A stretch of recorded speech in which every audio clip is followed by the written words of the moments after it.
नमस्कार मंडळी. मार्च महिना लागला आणि मुलांची सकाळची शाळा सुरू झाली आणि माझे टेन्शन वाढले.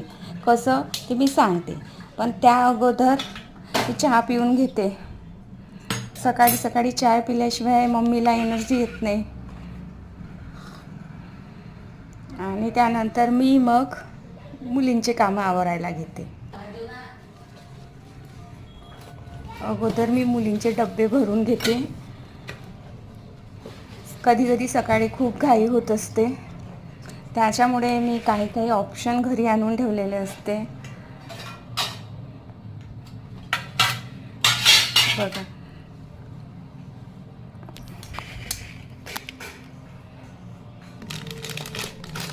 हा जसा चिवडा, हा दोघींना हे फार आवडतो. हा जास्त तिखट नसतो, त्यामुळे चिवडा, क्रीम बिस्किट, ड्रायफ्रूट्स असं मी आणून ठेवते. त्यामुळे एखादा दिवस घाई झाली की त्यांना पटापट भरून द्यायला मला बरं पडते.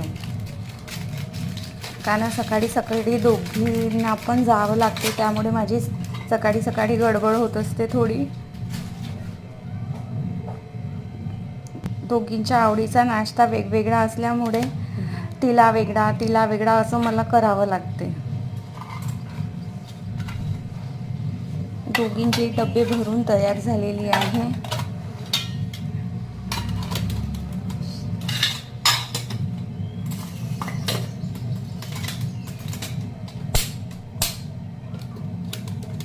सकाळी सकाळी त्यांची तयारी, पाण्याची बॉटली वगैरे रेडी करून ठेवलेली आहे. चलो स्कूल चले हम. काव्याची व्हॅन आलेली आहे. काव्याला बाय करायसाठी थांबली आहे मी. Bye गोजू, bye. चला, नंतर लगेचच मी आपला दुसऱ्या कामाला लागते. दुपारी मुलींना झोपायचे नसते, असा इकडे आमच्या घरी असा धिंगाणा चालू असते की मम्मी खेळ खेळ खेळ. त्यांची एनर्जी एकदम फुल असते आणि माझी बॅटरी लो होऊन जात असते. त्यांना काही नाही काही खेळायचं असते माझ्यासोबत.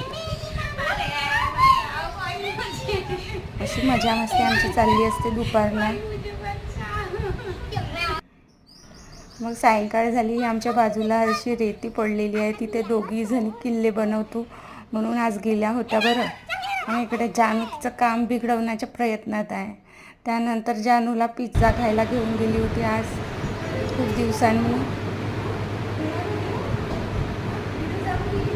आणि मग संध्याकाळी आम्हाला बाहेर जायचं होतं. बाय.